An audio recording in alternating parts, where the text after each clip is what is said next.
ನೋಡಿ, ನಮಗೆ ತುಂಬ ನೋವಾಗುವಾಗ, ನಮ್ಮ ಆತ್ಮೀಯರನ್ನು ನಾವು ಕಳೆದುಕೊಂಡಾಗ, ಅಪಘಾತದಲ್ಲಿ ಅವಘಡದಲ್ಲಿ ಅವರು ಮೃತ್ಯು ಅಪ್ಪಿದಾಗ ಹೇಗಾಗುತ್ತೆ ಆ ಭಾರ. ಮನೆಯಲ್ಲಿ ರೋಗ ಬಂದಾಗ ಅಥವಾ ಮಾರಣಾಂತಿಕ ಕಾಯಿಲೆ ಬಂದಾಗ ಆಗುವ ಭಾರ. ಕೆಲವು ಸರಿ 1 ಕಿಲೋಮೀಟ್ರ್ 10 ಕಿಲೋಮೀಟ್ರ್ ಥರ ಕಾಣುತ್ತೆ, ಒಂದು ದಿನ 10 ದಿನಗಳ ಥರ ಕಾಣುತ್ತೆ. ಕೆಲವರು ಹೇಳ್ತಾರೆ, ಯಾಕೆ ಇವತ್ತಿನ ದಿನನೇ ಹೋಗ್ತಾ ಇಲ್ಲ ಅವಲ್ಲ. ದಿವ್ಯವಾಣಿ ದಿವ್ಯವಾಣಿ ದಿವ್ಯವಾಣಿ ದಿವ್ಯವಾಣಿ. ಪ್ರೈಸ್ ದ ಲಾರ್ಡ್, ಹಾಲೆಲೂಯ್ಯ, ಯೇಸುವೇ ಸ್ತೋತ್ರ. ಆತ್ಮೀಯ ಸಹೋದರ ಸಹೋದರಿಯರೇ, ನಾನು ಫಾದರ್ ಫ್ರಾಂಕ್ಲಿನ್ ಡಿಸೋಜಾ ನಿಮ್ಮೆಲ್ಲರನ್ನು ದಿವ್ಯವಾಣಿ ಸ್ವಾರ್ಥ ಪ್ರವಚನ ಈ ಒಂದು ಕಾರ್ಯಕ್ರಮಕ್ಕೆ ಯೇಸು ನಾಮದಲ್ಲಿ ಸ್ವಾಗತಿಸುತ್ತೇನೆ. ಅದೇ ದಿನ ಶಿಷ್ಯರಲ್ಲಿ ಇಬ್ಬರು ಜೆರುಸಲೇಮಿಗೆ 11 ಕಿಲೋಮೀಟರಿನಷ್ಟು ದೂರದಲ್ಲಿದ್ದ ಎಮ್ಮಾವು ಎಂಬ ಗ್ರಾಮಕ್ಕೆ ಹೋಗುತ್ತಿದ್ದರು. ಇತ್ತೀಚೆಗೆ ನಡೆದ ವಿಷಯಗಳನ್ನೆಲ್ಲ ಕುರಿತು ಅವರು ಸಂಭಾಷಣೆ ಮಾಡುತ್ತಾ ನಡೆಯುತ್ತಿದ್ದರು. ಹೀಗೆ ಮಾತನಾಡಿಕೊಂಡು ಚರ್ಚೆ ಮಾಡುತ್ತಾ ಹೋಗುತ್ತಿರುವಾಗ ಯೇಸು ಸ್ವಾಮಿಯೇ ಖುದ್ದಾಗಿ ಸಮೀಪಿಸಿ ಅವರ ಜೊತೆ ಸೇರಿಕೊಂಡರು. ಆದರೆ ಇವರಾರೆಂದು ಅವರು ಗುರುತು ಹಚ್ಚಲಿಲ್ಲ. ಕಾರಣ, ಶಿಷ್ಯರಿಗೆ ಕಣ್ಣು ಕಟ್ಟಿದಂತಾಗಿತ್ತು. ನೀವು ತರ್ಕ ಮಾಡಿಕೊಂಡು ಹೋಗುತ್ತಿರುವಿರಲ್ಲ, ಏನು ವಿಷಯ ಎಂದು ಯೇಸು ಕೇಳಿದರು. ಶಿಷ್ಯರು ಸಪ್ಪೆ ಮುಖ ಮಾಡಿ ನಿಂತರು. ಆಗ ಅವರಲ್ಲಿ ಒಬ್ಬನಾದ ಕ್ಲೆಯೋಫ, ಇತ್ತೀಚೆಗೆ ಜೆರುಸಲೇಮಿನಲ್ಲಿ ಜರುಗಿದ ಘಟನೆಗಳನ್ನು ಪಟ್ಟಣವೇ ತಿಳಿದಿದೆ. ನಿನಗೊಬ್ಬನಿಗೆ ಅವು ತಿಳಿಯದೆ ಎಂದನು. ಏನು ನಡೆಯಿತು ಎಂದು ಯೇಸು ಪುನಃ ಕೇಳಿದಾಗ ಆ ಶಿಷ್ಯರಿಬ್ಬರು, ಇವು ನಜರೇತಿನ ಯೇಸುವಿಗೆ ಸಂಭವಿಸಿದ ಘಟನೆಗಳು. ಅವರು ನಡೆಯಲ್ಲೂ ನುಡಿಯಲ್ಲೂ ದೇವರ ಹಾಗೂ ಸಕಲ ಮಾನವರ ದೃಷ್ಟಿಯಲ್ಲಿ ಪ್ರವಾದಿಯಾಗಿದ್ದರು. ನಮ್ಮ ಮುಖ್ಯ ಯಾಜಕರು ಮತ್ತು ಮುಖಂಡರು ಅವರನ್ನು ಮರಣದಂಡನೆಗೆ ಗುರಿ ಮಾಡಿಸಿ ಶಿಲುಬೆಗೆ ಜಡಿಸಿದರು. ಇಸ್ರಾಯೇಲನ್ನು ಬಿಡುಗಡೆ ಮಾಡುವ ಉದ್ಧಾರಕ ಅವರೇ ಎಂದು ನಾವು ನಂಬಿಕೊಂಡಿದ್ದೆವು. ಇಷ್ಟು ಮಾತ್ರವಲ್ಲ, ಇದೆಲ್ಲ ಸಂಭವಿಸಿ ಇಂದಿಗೆ 3 ದಿನಗಳು ಆಗಿವೆ. ಆದರೂ ನಮ್ಮಲ್ಲಿ ಕೆಲವು ಮಂದಿ ಮಹಿಳೆಯರು ಮುಂಜಾನೆ ಸಮಾಧಿಯ ಬಳಿಗೆ ಹೋಗಿದ್ದರು. ಅಲ್ಲಿ ಯೇಸುವಿನ ಪಾರ್ಥಿವ ಶರೀರವನ್ನು ಕಾಣಲಿಲ್ಲ. ಹಿಂದಿರುಗಿ ಬಂದು ನಮಗೆ ದೇವದೂತರು ಪ್ರತ್ಯಕ್ಷರಾದರೂ ಇವರು ಯೇಸು ಸ್ವಾಮಿ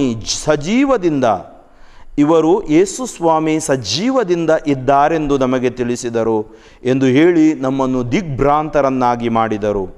ನಮ್ಮ ಸಂಗಡಿಗರಲ್ಲಿ ಕೆಲವರು ಸಮಾಧಿಯ ಬಳಿಗೆ ಹೋಗಿ ನೋಡಿದರು. ಮಹಿಳೆಯರು ಹೇಳಿದ್ದೆಲ್ಲ ಸರಿಯಾಗಿತ್ತು, ಆದರೆ ಯೇಸು ಸ್ವಾಮಿಯನ್ನು ಮಾತ್ರ ಕಾಣಲಿಲ್ಲ ಎಂದರು. ಆಗ ಯೇಸು, ಎಂಥ ಮತಿಹೀನರು ನೀವು! ಪ್ರವಾದಿಗಳು ಹೇಳಿರುವುದೆಲ್ಲವನ್ನೂ ನಂಬುವುದರಲ್ಲಿ ಎಷ್ಟು ಮಂದಮತಿಗಳು ನೀವು! ಕ್ರಿಸ್ತನು ಇಂಥ ಸಂಕಷ್ಟಗಳನ್ನು ಅನುಭವಿಸಿ ತನ್ನ ಮಹಿಮಾಸಿದ್ಧಿಯನ್ನು ಪಡೆಯಬೇಕಿತ್ತು ಅಲ್ಲವೇ ಎಂದರು. ಅನಂತರ ಮೋಶೆ ಹಾಗೂ ಪ್ರವಾದಿಗಳೆಲ್ಲರಿಂದ ಆರಂಭಿಸಿ ಎಲ್ಲ ಪವಿತ್ರ ಗ್ರಂಥಗಳಲ್ಲಿ ತಮ್ಮ ವಿಷಯವಾಗಿ ಬರೆದಿರುವುದನ್ನು ಅವರಿಗೆ ವಿವರಿಸಿದರು. ಆತ್ಮೀಯರೇ, ಎಮ್ಮಾವು ಘಟನೆ ಒಂದು ಆಶೀರ್ವಾದದ ಘಟನೆ. ಈ ಎಮ್ಮಾವು ಘಟನೆ ನಾವು ಸ್ವಲ್ಪ ಇವತ್ತು ಧ್ಯಾನಿಸೋಣ. ಯೇಸುವಿನ ಶಿಲುಬೆ ಮರಣವನ್ನು ಕಂಡ ಈ ಇಬ್ಬರು ಶಿಷ್ಯರು ಎಲ್ಲ ಮುಗಿಯುತ್ತೆಂದು ಯೋಚನೆ ಮಾಡಿ ಅವರು ಯೇಸುವನ್ನು ಇಳಿಸಿದ್ದು ನೋಡಿರಬೇಕು, ಸಮಾಧಿ ಮಾಡಿದ್ದನ್ನು ಅಥವಾ ಸಮಾಧಿಯ ಗುರುತು ಹಚ್ಚಿದ್ದಿರಬೇಕು. ನಿರಾಶೆಯಲ್ಲಿ ಭಾರವಾದ ಹೆಜ್ಜೆಗಳನ್ನು ಹಾಕುತ್ತಾ ಅವರು ನಡೆಯುತ್ತಿದ್ದರು. ನೋಡಿ, ನಮಗೆ ತುಂಬ ನೋವಾಗುವಾಗ, ನಮ್ಮ ಆತ್ಮೀಯರನ್ನು ನಾವು ಕಳೆದುಕೊಂಡಾಗ, ಅಪಘಾತದಲ್ಲಿ ಅವಘಡದಲ್ಲಿ ಅವರು ಮೃತ್ಯು ಅಪ್ಪಿದಾಗ ಹೇಗಾಗುತ್ತೆ ಆ ಭಾರ. ಮನೆಯಲ್ಲಿ ರೋಗ ಬಂದಾಗ ಅಥವಾ ಮಾರಣಾಂತಿಕ ಕಾಯಿಲೆ ಬಂದಾಗ ಆಗುವ ಭಾರ. ಕೆಲವು ಸರಿ 1 ಕಿಲೋಮೀಟ್ರ್ 10 ಕಿಲೋಮೀಟ್ರ್ ಥರ ಕಾಣುತ್ತೆ, ಒಂದು ದಿನ 10 ದಿನಗಳ ಥರ ಕಾಣುತ್ತೆ. ಕೆಲವರು ಹೇಳ್ತಾರೆ, ಯಾಕೆ ಇವತ್ತಿನ ದಿನನೇ ಹೋಗ್ತಾ ಇಲ್ಲ ಅವಲ್ಲ, ಯಾಕೆ ದಿನ ವೇಗವಾಗಿ ಹೋಗ್ತಾ ಇಲ್ಲಲ್ವಾ? ಈ ಸಮಸ್ಯೆ ದಿವಸದ್ದು ಅಥವಾ ದಿನದ್ದು ಅಲ್ಲ, ಸಮಸ್ಯೆ ಆಂತರಿಕ ಸಮಸ್ಯೆ, ಅದೊಂಥರ ಮನೋವ್ಯಾಧಿ. ನಾವು ಯಾರನ್ನು ಕಳ್ಕೊಂಡಾಗ ನಮಗೆ ಆಗುವ ಆ ಒಂದು ನೋವು ಇದೆ ಅಲ್ಲ, ಅದು ಯಾರಲ್ಲೂ ಹೇಳಿಕೊಳ್ಳಲಾಗುವುದಿಲ್ಲ. ಅಂಥ ನೋವು ಎಮ್ಮಾವು ಗ್ರಾಮದ ಹಾದಿಯಲ್ಲಿ ಶಿಷ್ಯರು ಅನುಭವಿಸಿದರು. ನೋಡಿ, ಆ ಭಾರವಾದ ಹೆಜ್ಜೆಗಳನ್ನು ಅವರು ಹಾಕಿ ಎಲ್ಲ ಮುಗಿಯಿತು, ಇನ್ನು ಏನು ಇಲ್ಲ ಅಂತೇಳಿ ಯೋಚನೆ ಮಾಡಿ ಅವರು ಹೋಗ್ತಾ ಇರಬೇಕಾದ್ರೆ ಅವರೊಟ್ಟಿಗೆ ಯಾರು ಬಂದರು? ಯೇಸುವೇ ಬಂದರು. ಕೆಲವು ಸರಿ ನಾವು ಭಾರವಾದ ಹೆಜ್ಜೆಯಲ್ಲಿ, ಭಾರವಾದ ಜೀವನದಲ್ಲಿ ಇದ್ದಾಗ ಯೇಸುವನ್ನು ಗುರುತಿಸಲಾಗುವುದಿಲ್ಲ. ದೇವರು ನಮ್ಮೊಡನೆ ಇದ್ದಾರೆ, ದೇವರು ನಮ್ಮ ಕುಟುಂಬದಲ್ಲಿದ್ದಾರೆ, ನಮ್ಮ ಜೀವದಲ್ಲಿದ್ದಾರೆ. ಆ ದೇವರು ನಮ್ಮನ್ನು ಪ್ರೀತಿಸ್ತಾರೆ. ಇಮ್ಯಾನ್ಯುಯಲ್, ದೇವರು ನಮ್ಮೊಡನೆ ಇದ್ದಾರೆ. ಈ ಇಡೀ ವಿಶ್ವವನ್ನು ಸೃಷ್ಟಿಸಿದ ಸೃಷ್ಟಿಕರ್ತ ದೇವರು ನಮ್ಮನ್ನು ಪ್ರೀತಿಸುತ್ತಾರೆ, ನಮ್ಮ ಜೊತೆಗೆ ಆ ದೇವರು ಇದ್ದಾರೆ. ಇಲ್ಲಿ ನಾವು ನೋಡ್ತೀವಿ, ಯೇಸು ಸ್ವಾಮಿಯೇ ಖುದ್ದಾಗಿ ಸಮೀಪಿಸಿ ಅವರ ಜೊತೆ ಸೇರಿಕೊಂಡರು. ನೋಡಿ, ಬೈಬಲ್ ಹೇಳುತ್ತೆ, ಅದೇ ದಿನ ಶಿಷ್ಯರಲ್ಲಿ ಇಬ್ಬರು, ಹೆಸರು ಕೊಟ್ಟಿಲ್ಲ ಯಾರು ಅಂತೇಳಿ, ಜೆರುಸಲೇಮಿಗೆ 11 ಕಿಲೋಮೀಟರಿನಷ್ಟು ದೂರದಲ್ಲಿದ್ದ ಎಮ್ಮಾವು ಎಂಬ ಗ್ರಾಮಕ್ಕೆ ಹೋಗುತ್ತಿದ್ದರು. ಅವರು ಯೋಚನೆ ಮಾಡಿರಬೇಕು, ಯೇಸು ಸತ್ತು ಹೋದರು, ಶಿಲುಬೆ ಮರಣ ಹೊಂದಿದ್ರು, ಇನ್ನೇನು ನಾವು ಪ್ರೇಷಿತರೊಟ್ಟಿಗಿರೋದು, ನಾವು ನಮ್ಮ ಎಮ್ಮಾವು ಗ್ರಾಮಕ್ಕೆ ಹೋಗಿಬಿಡೋಣ ಅಂಥೇಳಿ ಎಮ್ಮಾವು ಗ್ರಾಮಕ್ಕೆ ಹೋಗಿಬಿಟ್ರು. ಕಾಲ್ ಡೈವರ್ಟ್ ಮಾಡಿಬಿಟ್ರು. ಅವರ ಮನಸ್ಸಿನಲ್ಲಿ ಈ ಜಿಗುಪ್ಸೆ ತುಂಬೋಗಿತ್ತು, ನಿರಾಶೆ ತುಂಬೋಗಿತ್ತು, ಎಲ್ಲ ಮುಗಿಯಿತು ಅಂತೇಳಿ ಯೋಚನೆ ಮಾಡಿ ಭಾರವಾದ ಹೆಜ್ಜೆಗಳನ್ನು ಹಾಕಿ ಆ ಕಹಿ ಘಟನೆಗಳನ್ನು ಮೆಲುಕು ಹಾಕುತ್ತಾ ಪರಸ್ಪರ ಅದನ್ನೇ ಹೇಳುತ್ತಾ ನಡೆಯುತ್ತಿದ್ದರು. ನಾವು ಯಾರಾದರೂ ಅವಘಡದಲ್ಲಿ ಸಾಯಲಿ ಅಥವಾ ಏನಾದರೂ ಆಗಲಿ, ನಾವೇನು ಮಾಡ್ತೀವಿ, ಅದೇ ಘಟನೆಗಳನ್ನು ಮತ್ತೆ ಮತ್ತೆ ಮಾತಾಡ್ತಾ ಇರ್ತೀವಿ. ಹಾಗೆ ಇವರು ಮಾತಾಡಿದರು. ಹೀಗೆ ಅವರು ಮಾತನಾಡುತ್ತಿರುವಾಗ, ಚರ್ಚೆ ಮಾಡುತ್ತಾ ಹೋಗುತ್ತಿರುವಾಗ ಯೇಸು ಸ್ವಾಮಿಯ ಖುದ್ದಾಗಿ ಸಮೀಪಿಸಿ ಅವರ ಜೊತೆ ಸೇರಿಕೊಂಡ್ರು. ಆದರೆ ಇವರಾರೆಂದು ಅವರು ಗುರುತು ಹಚ್ಚಲಾಗಲಿಲ್ಲ, ಕಾರಣ ಶಿಷ್ಯರಿಗೆ ಕಣ್ಣು ಕಟ್ಟಿದಂತಾಗಿತ್ತು. ಅನೇಕ ಬಾರಿ ನಮಗೂ ಕಣ್ಣು ಕಟ್ಟಿದಂತಾಗುತ್ತೆ.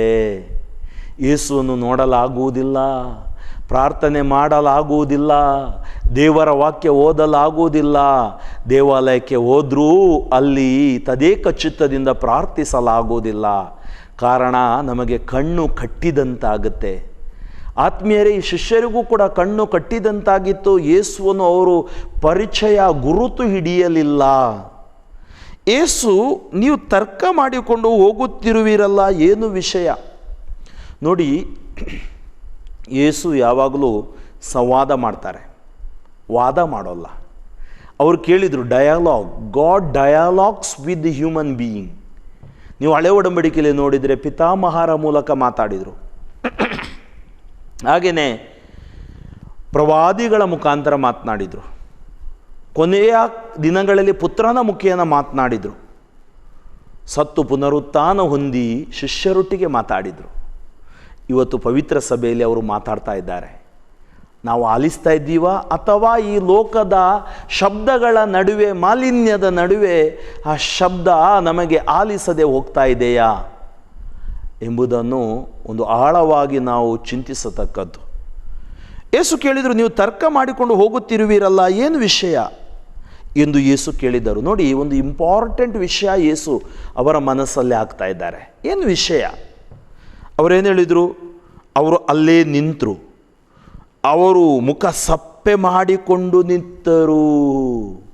ಮುಖ ಸಪ್ಪೆ ಮಾಡಿಕೊಂಡು ನಿಂತರು. ಯಾಕೆ?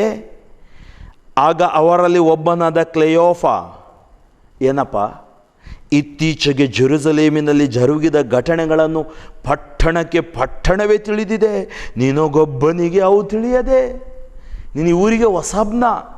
ನೋಡಿ, ಏನೇ ಒಂದು ಘಟನೆ ಆಗಲಿ, ಉದಾಹರಣೆಗೆ ಎಲ್ಲೊಂದು ಅವಘಡ ಆಗಲಿ ಅಥವಾ ರೈಲ್ ಅವಘಡ ಆಗಲಿ, ಪೇಪರಲ್ಲಿ ಬರುತ್ತೆ, ಎಲ್ಲರಿಗೂ ಗೊತ್ತಾಗುತ್ತೆ, ಆ ಊರಿನಲ್ಲಿದ್ದವರಿಗೆಲ್ಲ ಗೊತ್ತಾಗುತ್ತೆ.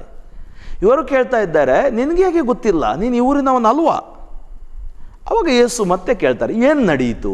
ನೋಡಿ, ಅವರ ಬಾಯಿಂದಲೇ ಕೆಲವು ಸರಿ ನಾವೇನು ಮಾಡ್ತೀವಿ, ಸಮಾಲೋಚನೆ ಮಾಡುವಾಗ ಅವರ ಬಾಯಿಂದಲೇ ಅವರ ಆ ನೋವುಗಳನ್ನು ತೆಗಿತೀವಿ.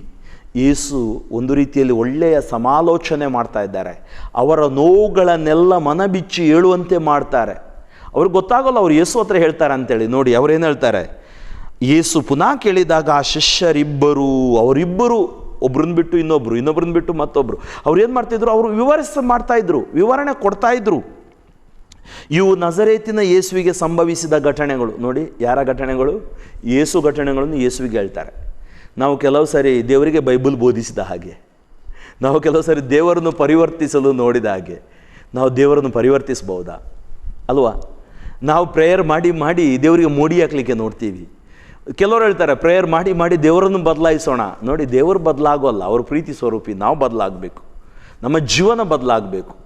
ಇವತ್ತು ಯೇಸುವಿನ ಘಟನೆಗಳನ್ನು, ಯೇಸುವಿನ ಆ ಘಟನೆಗಳನ್ನು ಯೇಸುವಿಗೆ ಹೇಳ್ತಾ ಇದ್ದಾರೆ. ಏನು ಹೇಳ್ತಾ ಇದ್ದಾರೆ ಅವರು ನಡೆಯಲ್ಲೂ ನುಡಿಯಲ್ಲೂ ದೇವರ ಹಾಗೂ ಸಕಲ ಮಾನವರ ದೃಷ್ಟಿಯಲ್ಲಿ ಪ್ರವಾದಿಯಾಗಿದ್ದರು. ಅಂದರೆ ಇವರಿಗೆ, ಈ ಶಿಷ್ಯರಿಗೆ ಅವರ ಮೇಲೆ ಅಪಾರ ಗೌರವವಿತ್ತು, ಪ್ರೀತಿ ಇತ್ತು. ಅವರು ಪ್ರವಾದಿಯಾಗಿದ್ದರು. ಏನಾಯಿತು? ನಮ್ಮ ಮುಖ್ಯ ಯಾಜಕರು ಮತ್ತು ಮುಖಂಡರು ಅವರನ್ನು ಮರಣದಂಡನೆಗೆ ಗುರಿ ಮಾಡಿಸಿ ಶಿಲುಬೆಗೆ ಜಡಿಸಿದರು, ಶಿಲುಬೆಗೆ ಹೊಡೆದರು. ಅಂದರೆ ಅವಮಾನವೀಯವಾಗಿ ಅವರನ್ನು ಕೊಂದರು. ಆ ನೋವು, ಆ ಗಾಯ ಇವರೊಳಗಡೆ ಇದೆ. ಇವರು ಏನು ಯೋಚನೆ ಮಾಡಿದರು? ಇಸ್ರಾಯೇಲನ್ನು ಬಿಡುಗಡೆ ಮಾಡುವ ಉದ್ಧಾರಕ ಅವರೇ ಎಂದು ನಾವು ನಂಬಿಕೊಂಡಿದ್ವಿ. ನಮ್ಮ ನಂಬಿಕೆ ಎಲ್ಲ ನೀರಿನಲ್ಲೋಯಿತು. ನಮ್ಮ ನಂಬಿಕೆ ಎಲ್ಲ ಹುಚ್ಚು ಹೊಳೆಯಲ್ಲಿ ಕೊಚ್ಚಿ ಹೋಯಿತು. ಇಷ್ಟು ಮಾತ್ರವಲ್ಲ, ಇದೆಲ್ಲ ಸಂಭವಿಸಿ ಇಂದಿಗೆ 3 ದಿನಗಳು ಆಗಿವೆ. ಅದರಲ್ಲೂ ಮತ್ತೊಂದು ನಮಗೆ ಶಾಕಿಂಗ್ ನ್ಯೂಸ್. ಏನು? Breaking news. ನಮ್ಮಲ್ಲಿ ಕೆಲವು ಮಂದಿ ಮಹಿಳೆಯರು ಮುಂಜಾನೆ ಸಮಾಧಿಯ ಬಳಿಗೆ ಹೋಗಿದ್ದರು, ಅಲ್ಲಿ ಯೇಸುವಿನ ಪಾರ್ಥಿವ ಶರೀರವನ್ನು ಕಾಣಲಿಲ್ಲ. ನೋಡಿ, ಎಂಥ ಒಂದು ನೋವು ಅವರ ಒಳಗಡೆ. ಆ ಭಾರವಾದ ಹೆಜ್ಜೆಗೆ ಕಾರಣ ಎಲ್ಲ ದ ಹೋಪ್ ವಾಸ್ ಶಾಟರ್ಡ್. ಭರವಸೆ, ನಿರೀಕ್ಷೆ ಮುರಿದೋಗಿತ್ತು. ಆದರೆ ಭರವಸೆಯ, ನಿರೀಕ್ಷೆಯ ಪ್ರಭು ಅವರೊಟ್ಟಿಗಿದ್ದಾರೆ ಎಂಬುದನ್ನು ಮರ್ತೋಗಿದ್ದರು. ನಮಗೆ ಅನೇಕ ಬಾರಿ ನೋಡಿ, ಈ ಲೋಕದಲ್ಲಿ ನಾವು ಬಿದ್ದಾಗ ಏನಾಗ್ತೀವಿ? ರಕ್ಷಕ ಯೇಸು ಇದ್ದಾರೆ ಎಂಬುದನ್ನು ಮರ್ತೋಗ್ತೀವಿ. ಅಲ್ಲಿ ಯೇಸುವಿನ ಪಾರ್ಥಿವ ಶರೀರ ಅವರು ಕಾಣಲಿಲ್ಲ. ಹಿಂದಿರುಗಿ ಬಂದು ಈ ಮಹಿಳೆಯರು ನಮಗೆ ಏನು ಹೇಳಿದರು? ನಮಗೆ ದೇವದೂತರು ಪ್ರತ್ಯಕ್ಷರಾದರು, ಇವರು ಯೇಸು ಸ್ವಾಮಿ ಸಜೀವದಿಂದ ಇದ್ದಾರೆಂದು ನಮಗೆ ತಿಳಿಸಿದರು ಎಂದು ಹೇಳಿ ನಮ್ಮನ್ನು ದಿಗ್ಭ್ರಾಂತರನ್ನಾಗಿ ಮಾಡಿದರು. ನಮ್ಮ ಸಂಗಡಿಗರಲ್ಲಿ ಕೆಲವರು ಸಮಾಧಿಯ ಬಳಿಗೆ ಹೋಗಿ ನೋಡಿದರು. ಮಹಿಳೆಯರು ಹೇಳಿದ್ದೆಲ್ಲ ಸರಿಯಾಗಿತ್ತು, ಆದರೆ ಯೇಸು ಸ್ವಾಮಿಯನ್ನು ಮಾತ್ರ ಕಾಣಲಿಲ್ಲ. ನೋಡಿ, ಇವರೆಲ್ಲ ಸ್ಯಾಡ್ ಸ್ಟೋರಿ. ಎಷ್ಟು ಸುಂದರವಾಗಿ ಅದನ್ನು ಹೇಳ್ತಾರೆ ನೋಡ್ರಿ. ನಾವು ಕುಟುಂಬದಲ್ಲಿ ಯಾವ ಒಳ್ಳೆಯ ಸ್ಟೋರಿ ಹೇಳ್ತೀವ? 100 ಒಳ್ಳೆಯ ಘಟನೆಗಳು ಉಳಿಯೋಲ್ಲ ರೀ. ಏನಾದರೂ ಒಂದು ಕೆಟ್ಟ ಘಟನೆ ನಡೆಯಿತು, ಅದನ್ನೇ ಮೆಲುಕು ಮೆಲುಕು ಮೆಲುಕು ಹಾಕ್ತಾ ಇರ್ತೀವಿ. ಅದೇ ಹಳೆಯ ಘಟನೆಗಳನ್ನು ಕೆದಕ್ತಾ ಕೂತ್ಕೊಳ್ತೀವಿ. ಅದಕ್ಕೆ ಬೈಬಲ್ ಹೇಳುತ್ತೆ, ಹಳೆಯದೆಲ್ಲ ಹೊಸದಾಗುವುದು ಒಬ್ಬ ಕ್ರಿಸ್ತನಲ್ಲಿ ಬಂದಾಗ ನೂತನ ಸೃಷ್ಟಿಯಾಗುವನು. ಇವತ್ತು ಈ 2 ಶಿಷ್ಯರನ್ನು, 11 ಮಂದಿ ಶಿಷ್ಯರನ್ನು ದೇವರು ನೂತನ ಸೃಷ್ಟಿಯನ್ನಾಗಿ ಮಾಡ್ತಾರೆ. ಹೌದಾ? ಹೌದು. ಹೇಗೆ ನೋಡೋಣ. ಆಗ ಯೇಸು ನೋಡಿ, ಅವರ ಪಾರ್ಟ್ ಹೇಳಿ ಆಯಿತು. ನೀವು ಪ್ರಾರ್ಥನೆಯಲ್ಲಿ ನೀವು ಹೋಗಿ ನಿಮ್ಮ ಪಾರ್ಟ್ ಹೇಳಿ, ನಿಮ್ಮದೆಲ್ಲ ದುಃಖ ದುಗುಡ ದುಮ್ಮಾನ ಏನಿದೆ ದೇವರ ಹತ್ರ ಮನಸ್ಸು ಬಿಚ್ಚಿ ಹೇಳಿ, ದೇವ ಇದೆಲ್ಲ ಟೆನ್ಷನ್ಗಳಿವೆ. ಆಮೇಲೆ ದೇವರು ಮಾತನಾಡಲಿಕ್ಕೆ ಸ್ವಲ್ಪ ಟೈಮ್ ಕೊಡಿ. ಮೌನವಾಗಿ ದೇವರ ಮುಂದೆ ಕೂತ್ಕೊಳ್ಳಿ. ಆ ಮೌನತೆಯಲ್ಲಿ ಆ ಯೇಸು ಸ್ಪರ್ಶ ನಿಮಗಾಗುವುದನ್ನು ನೀವು ಗಮನಿಸ್ತೀರ. ನೋಡಿ, ಯೇಸು ಏನು ಹೇಳಿದರು? ಆಗ ಯೇಸು, ಎಂಥ ಮತಿಹೀನರು ನೀವು! ಪ್ರವಾದಿಗಳು ಹೇಳಿರುವುದನ್ನು ನಂಬುವುದರಲ್ಲಿ ಎಷ್ಟು ಮಂದಮತಿಗಳು ನೀವು! ನೋಡಿ, ಎಂಥ ಮತಿಹೀನರು. ಮತಿ ಇದ್ದು ಮತಿ ಇಲ್ದಂಗೆ, ಅಂದರೆ ಕೋಮದಲ್ಲಿದ್ದೀರಿ ನೀವು. ಎಂಥ ಮಂದಮತಿಗಳು, ಗ್ರಹಿಸಿಕೊಳ್ಳಲಾಗುವುದಿಲ್ಲ ನಿಮ್ಮಿಂದ. ಕ್ರಿಸ್ತನು ಇಂಥ ಸಂಕಷ್ಟಗಳನ್ನು ಅನುಭವಿಸಿ ತನ್ನ ಮಹಿಮಾ ಸಿದ್ಧಿಯನ್ನು ಪಡೆಯಬೇಕಿತ್ತು ಅಲ್ಲವೇ? ಯೇಸುವಿನ ಮಹಿಮಾ ಸಿದ್ಧಿ, ಅವರ ಶಿಲುಬೆ, ಅವರ ಯಾತನೆ, ಮರಣದ ಮೂಲಕ ಪಡೆಯಬೇಕಿತ್ತು. ಅದು ಸತ್ಯ. ಆ ಸತ್ಯವನ್ನು ನಾವು ಮೊದಲು ಆಕ್ಸೆಪ್ಟ್ ಮಾಡಬೇಕು, ಸ್ವೀಕರಿಸಬೇಕು. ಆನಂತರ ಯೇಸು ಏನು ಮಾಡಿದರು ನೋಡಿ, ಮೋಶೆ ಹಾಗೂ ಪ್ರವಾದಿಗಳೆಲ್ಲರಿಂದ ಆರಂಭಿಸಿ 11 ಕಿಲೋಮೀಟರ್ ಯೇಸು ಸ್ವಾಮಿ ಅವರಿಗೆ ಧ್ಯಾನ ಕೊಟ್ಟರು, ರೆಟ್ರೀಟ್ ಕೊಟ್ಟರು. ಇವತ್ತು ನಾನು ಕೂಡ ಅದೇ ಕೊಡ್ತಾ ಇದ್ದೀನಿ, ಅದನ್ನೇ ವಿವರಿಸಿ ಹೇಳ್ತಾ ಇದ್ದೀನಿ ನಿಮಗೆ. ನಂಬಿ ಯೇಸುವನ್ನು ವಿಶ್ವಾಸಿಸಿ. ಯೇಸು 11 ಕಿಲೋಮೀಟರಿನಷ್ಟು ಮೋಶೆಯಿಂದ ಹಿಡಿದು ಯೆಹೋಶುವ, ಅಲ್ಲಿಂದ ಪ್ರವಾದಿಗಳು, ಯೆಶಾಯ ಇರಬಹುದು, ಯೆರೆಮೀಯ ಇರಬಹುದು, ಎಜೇಕಿಯೇಲ್ ಇರಬಹುದು, ಬಾರೂಕ್ ಇರಬಹುದು, ಎಲ್ಲ ಪ್ರವಾದಿಗಳ ಕುರಿತು ಮತ್ತೊಂದು ಒಳ್ಳೆಯ ವಿಷಯ ಇಲ್ಲಿದೆ ನೋಡಿ. ಆರಂಭಿಸಿ ಎಲ್ಲ ಪವಿತ್ರ ಗ್ರಂಥಗಳಲ್ಲಿ. ಯೇಸು ಕುರಿತು ಬೈಬಲಲ್ಲಿ ಮಾತ್ರ ಬರಲಿಲ್ಲ, ಬೇರೆ ಧರ್ಮದ ಗ್ರಂಥಗಳಲ್ಲೂ ಕೂಡ ಯೇಸುವಿನ ಕುರಿತು ಬರೆದಿದೆ. ಎಲ್ಲ ಪವಿತ್ರ ಗ್ರಂಥಗಳಲ್ಲಿ ತಮ್ಮ ವಿಷಯವಾಗಿ ಬರೆದಿರುವುದನ್ನು ಅವರಿಗೆ ವಿವರಿಸಿದರು. ಇವತ್ತು ಈ ನಮ್ಮ ದಿವ್ಯವಾಣಿ ಪ್ರವಚನ ಮಾಡ್ತಾ ಇದೆ, ನಿಮಗೆ ವಿವರಣೆ ಕೊಡ್ತಾ ಇದ್ದೀವಿ. ದೇವರ ವಾಕ್ಯ ಯೇಸು ವಿವರಿಸಿದರು. ಕೆಲವು ಸರಿ ನಮಗೆ ಈ ಬೈಬಲಿನ ವಿವರಣೆ ಬೇಕು, ವ್ಯಾಖ್ಯಾನ ಬೇಕು, ಆವಾಗ ನಾವು ಗ್ರಹಿಸಿಕೊಳ್ಳಲು ಸಾಧ್ಯ. ನಿಮ್ಗೆ ಗೊತ್ತಿಲ್ಲ ಅಂದರೆ ಕೇಳಿ. ಅನೇಕ ರಿಟ್ರೀಟ್ ಸೆಂಟರ್ಗಳಿವೆ, ಧ್ಯಾನ ಮಂದಿರಗಳಿವೆ, ನೀವು ಅದರಿಂದ ಅರಿತುಕೊಳ್ಬೋದು. ಅಷ್ಟರಲ್ಲಿ ಏನಾಯಿತು ನೋಡಿ, ಶಿಷ್ಯರು ತಲುಪಬೇಕಾಗಿದ್ದ ಗ್ರಾಮವು ಸಮೀಪಿಸಿತು. ಯೇಸು ಸ್ವಾಮಿ ಇನ್ನು ಮುಂದಕ್ಕೆ ಸಾಗುವವರಂತೆ ಕಂಡಿತು. ಆಗ ಶಿಷ್ಯರು, ಸಂಜೆಯಾಯಿತು, ಕತ್ತಲಾಗುತ್ತಾ ಬಂದಿತು, ಬಂದು ನಮ್ಮೊಡನೆ ತಂಗಿರಿ. ನೋಡಿ, ಆ ಶಿಷ್ಯರಲ್ಲಿದ್ದ ಒಂದು ಪ್ರೀತಿ, ಆಗಂತುಕ. ಎಲ್ಲಿ ಮುಂದೆ ಕತ್ತಲಲ್ಲಿ ಹೋಗ್ತಾನೆ ಪಾಪ. ನೋಡಿ, ಗೊತ್ತಿಲ್ಲದೆ ಅವರು ಆ ವ್ಯಕ್ತಿಯನ್ನು ಮನೆಗೆ ಕರೆದ್ರು. ಆ ಯೇಸು ಅವರ ಮನೆಗೆ ಹೋದರು. ಅಲ್ಲೇನಾಯಿತು, ಆಗ ಸಂಜೆಯಾಯಿತು, ಕತ್ತಲಾಗುತ್ತಾ ಬಂದಿತ್ತು, ಬಂದು ನಮ್ಮೊಡನೆ ತಂಗಿರಿ. ನಮ್ಮ ಜೀವನದಲ್ಲಿ ಸಂಜೆ ಆಗುತ್ತೆ, ಪ್ರಾಯ ಹೋಗ್ತಾ 70, 80 ಅದು ಜೀವನದ ಸಂಜೆ ಅಂತೀವಿ ನಾವು. ಕತ್ತಲಾಗುತ್ತೆ ಯಾವಾಗ, ಈ ಲೋಕದ ಬೆಳಕು ನೋಡಲಿಕ್ಕೆ ಅಥವಾ ಸತ್ಯ ಗೊತ್ತಿಲ್ಲದೆ ಇರುವಾಗ ಅಂಧಕಾರ ಬರುತ್ತೆ. ಆವಾಗ ನಾವು ಕರಿಬೇಕು, ನಮ್ಮೊಡನೆ ತಂಗಿರಿ ಸ್ವಾಮಿ, ನಮ್ಮ ಜೊತೆ ಇರಿ ಸ್ವಾಮಿ. ನಮ್ಮ ಜೊತೆ ನೀವು ಇದ್ದಾಗ ನಮಗೆ ಯಾವ ಕುಂದು ಕೊರತೆಗಳು ಇರುವುದಿಲ್ಲ. ನಮ್ಮ ಜೊತೆ ಇದ್ದಾಗ ಯಾವ ಕುಂದು ಕೊರತೆಗಳು ಇರುವುದಿಲ್ಲ. ಯೇಸು ಅವರೊಡನೆ ತಂಗಲು ಹೋದರು. ನಂಬಿರುವ ಜೀವಂತ ದೇವರು ಯೇಸು, ನಾ ಕರೆದಾಗ ಓಡೋಡಿ ಬರುವ ನನ್ನೇಸು. ಅವರು ಕರೆದಾಗ ಬರ್ತಾರೆ. ಯೇಸು ಅವರೊಟ್ಟಿಗೆ ತಂಗಲು ಹೋದರು. ಆದರೆ ಏನಾಯಿತು, ಅವರ ಸಂಗಡ ಊಟಕ್ಕೆ ಕುಳಿತಾಗ ಯೇಸು ರೊಟ್ಟಿಯನ್ನು ತೆಗೆದುಕೊಂಡು ದೇವರಿಗೆ ಕೃತಜ್ಞತಾ ಸ್ತೋತ್ರವನ್ನು ಸಲ್ಲಿಸಿ ಅದನ್ನು ಮುರಿದು ಅವರಿಗೆ ಕೊಟ್ಟರು. ವಾಕ್ಯ ಬೋಧಿಸಿದ್ರು, ರೊಟ್ಟಿ ಮುರಿಯಲ್ಪಟ್ಟಿತು. ಆ ರೊಟ್ಟಿ ಮುರಿಯುವಾಗ ಶಿಷ್ಯರ ಕಣ್ಣುಗಳು ತೆರೆದವು. Praise the Lord, hallelujah. ಅದೇ ಪರಮ ಪ್ರಸಾದ. ನಮಗೆ ಪರಮ ಪ್ರಸಾದದಲ್ಲಿ ಯೇಸುವಿನ ಅಸ್ತಿತ್ವವಿದೆ. ಅದಕ್ಕೆ ನಾವು ಭಾನುವಾರ ಬಲಿಪೂಜೆಗೆ ಹೋಗುತ್ತೀವಿ, ಉಳಿದ ದಿನಗಳಲ್ಲಿ ಬಲಿಪೂಜೆಯನ್ನು ಅರ್ಪಿಸುತ್ತೀವಿ, ಯೇಸುವಿನ ಶರೀರ ಮತ್ತು ರಕ್ತವನ್ನು ಭುಜಿಸುತ್ತೀವಿ, ಅದನ್ನು ಆರಾಧಿಸುತ್ತೀವಿ. ಅಂದರೆ ಅಲ್ಲಿ ಯೇಸುವನ್ನು ನಾವು ಕಾಣುತ್ತೀವಿ. 19 ವರ್ಷ ನನ್ನ ಗುರು ಜೀವನದಲ್ಲಿ ಎಷ್ಟೋ ಮಂದಿ ಪರಮ ಪ್ರಸಾದದ ಆರಾಧನೆ ಸಮಯದಲ್ಲಿ, ಫಾದರ್ ನಾನು ಯೇಸು ಮುಖ ನೋಡಿದ್ದೀನಿ, ಫಾದರ್ ಅದ್ಭುತಗಳನ್ನು ಕಂಡಿದ್ದೀನಿ, ಎಷ್ಟೋ ಸೌಖ್ಯಗಳನ್ನು ದೇವರು ಮಾಡಿದ್ದಾರೆ. ಏಕೆಂದರೆ ಯೇಸು ಪರಮ ಪ್ರಸಾದದಲ್ಲಿ ಜೀವಿಸುತ್ತಾ ಇದ್ದಾರೆ. ಎಮ್ಮಾವು ಗ್ರಾಮದಲ್ಲಿ ಯೇಸು ಬೋಧಿಸಿದರು, ಯೇಸು ರೊಟ್ಟಿ ಮುರಿದು ಪರಿಚಯ ಕೊಟ್ಟರು. ಅಲ್ಲಿಂದ ಯೇಸು ಅದೃಶ್ಯರಾದರು, ಯೇಸುವನ್ನು ಗುರುತು ಹಚ್ಚಿದರು. ಪರಮ ಪ್ರಸಾದ ಯೇಸುವನ್ನು ಗುರುತು ಹಚ್ಚುವಂತೆ ಮಾಡುತ್ತೆ. ಅದಕ್ಕೆ ಪ್ರತಿ ಭಾನುವಾರ ನಾವು ಜೊತೆ ಸೇರ್ತೀವಿ ಅಥವಾ ಪ್ರತಿದಿನ ಬಲಿಯನ್ನು ಅರ್ಪಿಸುತ್ತೀವಿ. ಪ್ರತಿ 3 ನಿಮಿಷಕ್ಕೊಂದು ಬಲಿ ಅರ್ಪಣೆ ಕಥೋಲಿಕ ಪವಿತ್ರ ಧರ್ಮ ಸಭೆಯಲ್ಲಿ ಅರ್ಪಿಸಲಾಗುತ್ತದೆ ಬೈಬಲ್ ವಾಕ್ಯದ ಆಧಾರದ ಮೇಲೆ. ಆವಾಗ ಶಿಷ್ಯರೇನು ಹೇಳಿದರು, ದಾರಿಯಲ್ಲಿ ಇವರು ನಮ್ಮ ಸಂಗಡ ಮಾತನಾಡುತ್ತಾ ಪವಿತ್ರ ಗ್ರಂಥದ ಅರ್ಥವನ್ನು ನಮಗೆ ವಿವರಿಸುತ್ತಾ ಇದ್ದಾಗ ನಮ್ಮ ಹೃದಯ ಕುತೂಹಲದಿಂದ ಕುದಿಯುತ್ತಾ ಇತ್ತಲ್ಲವೇ. ನೋಡಿ, ಯಾವಾಗ ಗುರುತು ಹಚ್ಚಿದ್ರು ಅಂದರೆ ಅನಾಯಿಂಟಿಂಗ್ ಆಯಿತು, ಅಭಿಷೇಕವಾಯಿತು, ಅವರಿಗೆ ಎಲ್ಲವೂ ನೆನಪಿಗೆ ಬಂತು, ಧೈರ್ಯಭರಿತರಾದರು. ಸಂಜೆ ಆಯಿತು, ಕತ್ಲಾಗ್ತಾ ಇದೆ, ನಮ್ಮೊಡನೆ ತಂಗಿರಿ ಅನ್ನೋರು ಏನು ಮಾಡಿದ್ರು ಗೊತ್ತಾ, ಮತ್ತೆ 11 ಕಿಲೋಮೀಟರ್ ವಾಪಸ್ ಹೋದರು ಜೆರುಸಲೇಮಿಗೆ. ಸುವಾರ್ತೆ ನೋಡಿ, ಸುವಾರ್ತೆ ಹಗಲಿರಲಿಲ್ಲ.